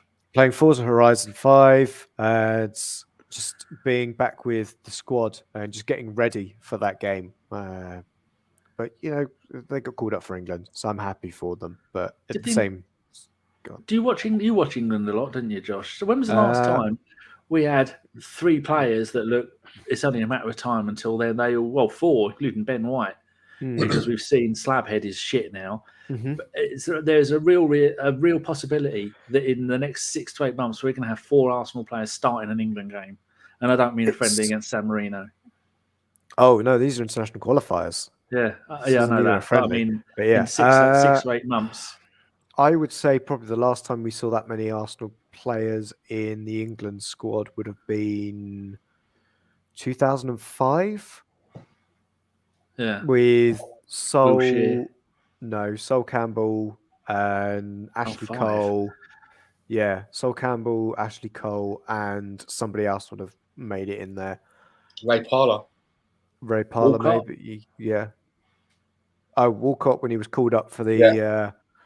But then he wasn't. Was he an Arsenal player at that point? Or was he a Southampton player? Oh no, when Sven went mental and called him up. Yeah. Took him out of creche and took him to the World Cup without a nanny. Yeah. I think it's possibly back then. But it's been a while since we've had this many, and it wouldn't be surprising if it stretches even further back since Arsenal have had that many players in there. Maybe because even the Arsenal back 5, those that were eligible, never got called up for England at the same time. It was amazing back then as an Arsenal fan knowing that George Graham had Seaman, Dixon, Winterburn, Adams and Keown, or Adams and Bold. And you had those that were letting in 19 goals in a 42-game season, but never did they play regularly as a back 5 for England. Do you not remember, though, there was a game, I think somebody was a caretaker manager or was in an interim England manager, and we had Seaman, Dixon, it was either Bold or Keown, maybe Keown, and Adam were all called up to the team. And I think even Winterburn was in the squad, but he didn't start the game. And we had like almost a whole back 4. That must have been... I can't remember when it was and who the manager was. Must have been post-Venables, wouldn't it? Yes. Yeah. So. It was whoever took England after Venables went mental and said, "Nah, see you later." I think it was Winterburn was the only one that missed out, and I think even he was in the squad though. Yeah, it's always surprising when there's more than 2 Arsenal players that get called up, and I'd be surprised based on choices that Southgate has made with this squad. Let's put it this way: Ben White's got a lot of work to do apparently to get into this England side again, because getting into that Euro squad, well, apparently he shouldn't. But apparently being dropped by Villa and being stripped of the captaincy is enough for you to get into the England squad at the moment. And again, looking at Wolves' form, I mean, Conor Cody does a lot of good things for that England squad in terms of he's an excellent cheerleader. But, I mean, Ben White should be there. Again, you mentioned Slabhead, awful. Tomori should be there. Tomori's been excellent. For AC Milan, but there is a lot of players in the Milan derby at the weekend. Decent player. There's a lot of players that got into that England side that I'm really not sure why or how, especially when we're playing 2 games that is, again, I think, Danny, you'd make the bench for San Marino at least. I'd expect to. Yeah, I particularly don't really care for international football. I find it a bit of a distraction from club stuff. The only thing that will probably get me back watching it, if we start having 4 or 5 players from Arsenal in the England team, then I'll probably start watching it again. But I just don't pay much attention to it at all now these days, personally. Yeah, as soon as Harry Kane gets taken around the back and shot and is no longer called up for England, then I think it would be very hard for most Arsenal fans to be watching this England side. And I think, to be honest, even as neutrals will find it very frustrating watching Harry Kane playing for England, because he's just gone. He's broken. That's it. I did watch a little bit of what was happening in the World Cup and so forth when we started getting to the sharp end, and I watched a bit of that. But even my missus knows we don't celebrate Harry Kane goals in this house. She doesn't care if he's wearing an England shirt. Yeah. I mean, that's what helped in the Euros. There wasn't many of them to celebrate, so we just got to celebrate all the other goals. It's a lot easier. Just looking at the World Cup squad, World Cup 98, we had 4 Arsenal players: Seaman, Campbell, Adams, and Keown. Merson was there, but he just left to go to Middlesbrough. So that's 4. 2002, we had Seaman, Cole, Campbell, and Keown again. That's another 4. And then in 2006, we only had Campbell and Walcott. I think that's Sol Campbell, number 12. Don't know why he said that. And then 2010. Did Ashley Cole not go, or he left by then? He left. That was 2006. I think he left us after the Invincibles, possibly. Don't sue me if I'm wrong. And then in the 2010 World Cup, nothing. 2010. I don't think anybody would have got called up from Arsenal. Jack, maybe. No, he wasn't in it. The close one was still had Ashley Cole in there, and you had Upson, but I don't think he was at Arsenal. He's probably at West Ham then. And then the next one, the 2014, the Ox. Was he at us in 2014? I think he was. Yes, the Ox, and that was it. So, bit shit, really. Yeah, so the most we've had in any World Cup squads is 4. Well, they will be flying out to Qatar and half boycotting it. Yeah, that's another thing. Right, so we have gone through the stats. We have done that one. And the only thing left to do is go to all your listener questions. Thank you very much. I'm just going to go and check our Twitter account. We have 30,853 followers. Hello to every single one of you. And it's lovely that after doing 3 tweets saying we'd want your questions, we got 1. So 30,000 of you followers. And I mean, half of you are probably bots, but yeah, 1 question. And it wasn't even for all of us, Stan. It's for one of us. From Abbas, who is at REERBARI88. A question to Josh about Brighton. There we go. The Seaside Mustafi. Was he that good last season with the Seagulls? Our opponents aren't pressing us hard anymore since he's on the team. So, Stan, let's just go and have a lay down on a cup of tea and a biscuit and let Josh get on with it. Might as well just close the show, Josh, when you're done with this.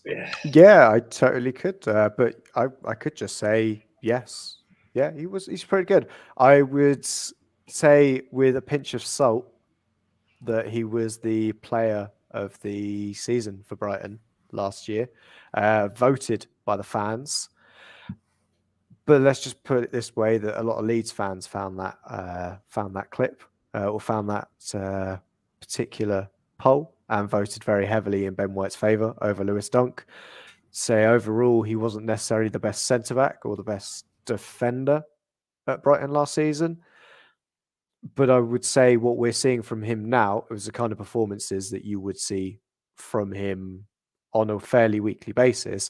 It's just he would also be outperformed by Lewis Dunk, Adam Webster, and you've also got Joel Veltman, who played centre-back as well last season. All played excellently. But yeah, Ben White, this is the player we signed. It's the 50 million player signed.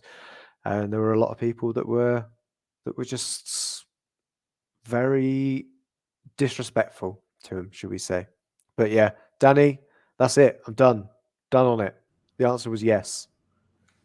Well, thank you very much for sending questions in to Josh. It's always nice to know we're appreciated, isn't it, Stan? Right, so I think that is it. Does anybody have any gentlemen's nods? We have no upcoming shows because it's boring football, so we might... we do have a little bit of news. I think you made the decision, Josh, because you are generally the one who organises the ABW Live. Come win, come rain, come snow, or loss, draw, or win. Did you say we're doing the ABW Live for the Liverpool game? Or was it Carl? It's one of you two.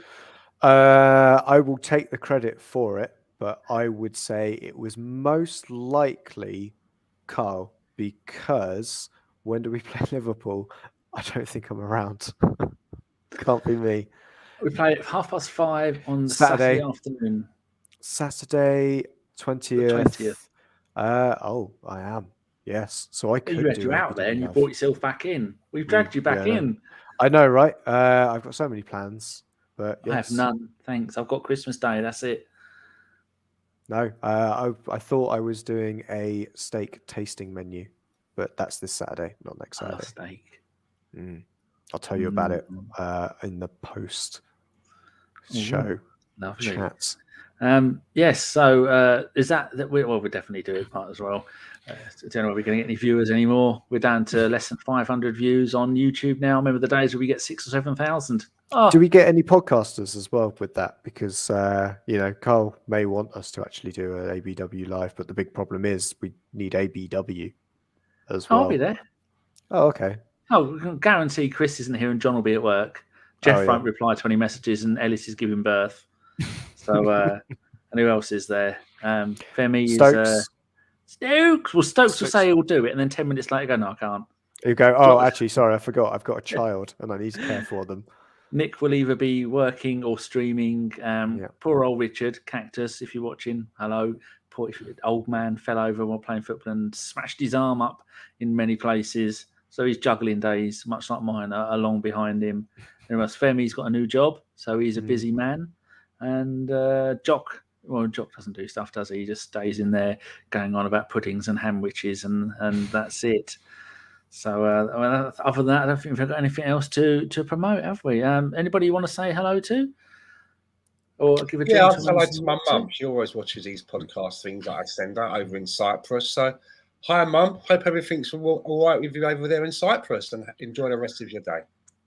Hello, Stan's mum. I need to live somewhere warm. Would you like to adopt me? Because my mum was here today, and all she did, she called me a little bitch. And to be fair, you are.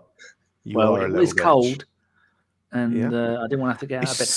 It's not even cold. It was 12 degrees today. I was in a t-shirt at work for most of the day. If I hadn't packed away all my shorts, it was shorts weather. Unless it's 25 degrees or more, I'm very, very cold. I'd like to say a big fuck you to the arsehole who lives opposite me somewhere. 7:30 this morning, they decided to move house and had their stereo in their car blaring for 2 hours. If I could have been bothered to get out of bed, hop in the electric chair, I'd have gone out there and fucking murdered them. But I didn't. I just turned the telly up and attempted to go back to sleep. Fucking ignorant arseholes. I do have a shout out as well. Oh, go on then. Yeah. It's it's one of the ABWs we've not mentioned because he's too big time for us now. It's our Collings. He's doing Movember, so he's got a slug on his thing, and he can't even hide it behind a mask like he did last year. It's all for everybody can see. So I'm sure we've got his donation page somewhere, and if you do want to donate, you can go there and. You can help him because he's not allowed near playgrounds anymore. So it's making his life a lot more difficult reporting on football when there's a lot of children in the stands. And we have to send an SOS out to Mr. Carpenter. If you're out there, knock twice, please. Because if you heard from him, I haven't been weeks, months. I can't remember what he smells like anymore. Oh, I said something derogatory about a French player in our Football Hipsters pod. Yes. WhatsApp, and he bit... There's a pod for that. Oh yeah, no, it's more now just a WhatsApp group, and it's very closed, and it's mostly conversations right now about ex-Man United players and their odd habits, shall we say? Lovely. Yes. So I should say hello to everybody who's not included in the Arsenal Advisory Board, which is nearly everybody. So hello to all of you lot. We still love you, even though Arsenal don't give a fuck about you.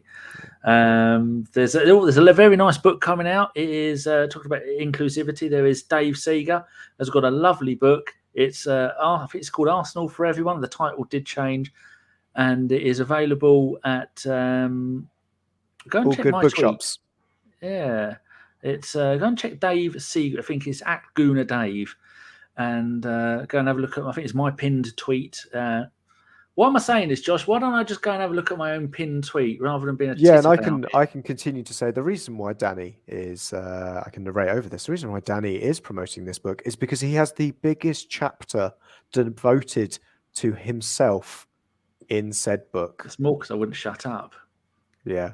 I give Dave too much information. So the official launch will be on the 27th of November, directly after the Newcastle home game in the Armoury shop. There's going to be quite a few people that are in the book. There's 16 chapters. I am one of them.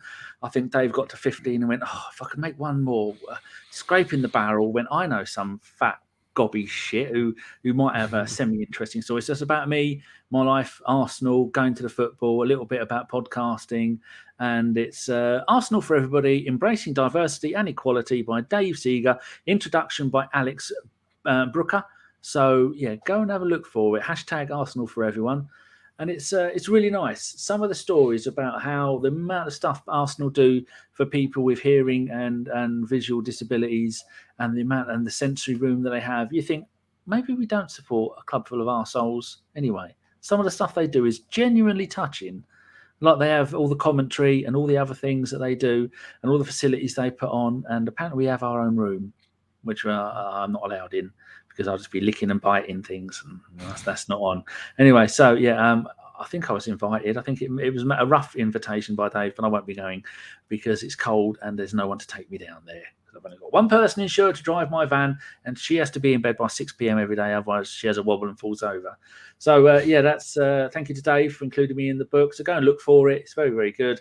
We will be back. I don't know. Hopefully, Mike Hertz and me are going to do a podcast about the new Guatemala manager, or we might just get him and his lot on to talk about their podcast, Arsenal Meets, and we might do some other stuff as well. You never know. More realistically, Josh, what will we actually do? It will probably be Sweet FA. That's the actual thing I'm aiming for. So, Stan, where can people find you? You can find me on Twitter at Stan_the_man68. You can see and listen to me on Tuesdays on the Same Old Arsenal USA podcast, and on Thursdays on the Arsenal Fan Circle. And I was on one of those last week, and I listened to the other one in bed last night. And I said, I fully embrace the heritage of my Miami Dolphins. I eat a lot of tuna and I shit in the bath. And on that bombshell, Josh, were you moonlighting anywhere with Sophie and Big Kev Campbell? I might be. I don't know. It's for once, I am actually the one that might be prepared. So I might be on tomorrow. I don't know. I haven't texted Soph and she hasn't texted me. So who knows? Lovely. But let's just put it this way. Oh, bye, Stan. Stan's gone. He did say yes to go, and I'm waffling. Oh yeah. I need to. I have a bone to pick with one of the members of the hybrid squad. You didn't get a yellow card, did you? Oh, I've got many yellow cards. I'm basically Flamini on that podcast. No, one of them doesn't follow me on Twitter. Who's that? Wow, there's only two. Kev. Yeah. He followed me. I said, you don't have to follow me, Kev. What are you doing that for? He went, I should have done it earlier. I thought, no, you shouldn't have. You'll regret that very, very soon. Yeah, to be fair, there'll be a lot of tweets there and he'd be like, don't want to be connected to him. Oh, Stan is back. He hasn't actually gone. There you go. Where'd you go? It just said the stream had ended. It's an absolute nightmare. Still going. Just finished. So I was like, that was a bit abrupt. It was a bit abrupt. Right then, we can all together say thank you very much for listening. If you are new, give it a subscribe, a thumbs up, and leave a little comment, because that helps the algorithms, because we're steadily declining to the point where it would have dust. Our YouTube channel will just be dust. I got an email from YouTube last month that said your number of new subscribers is 0. I'll put most of that down to Chris. So on that sad note, we're going to go. Thank you very much, Josh. Thank you very much, Stan. Can I say as well, thank you very much to the both of you for having me on today. Really enjoyed the footy chat. Good. No it was worries. Fun. It was fun to be back on a podcast as well. I almost forgot what they are. Right, and we will speak to you later. Goodbye.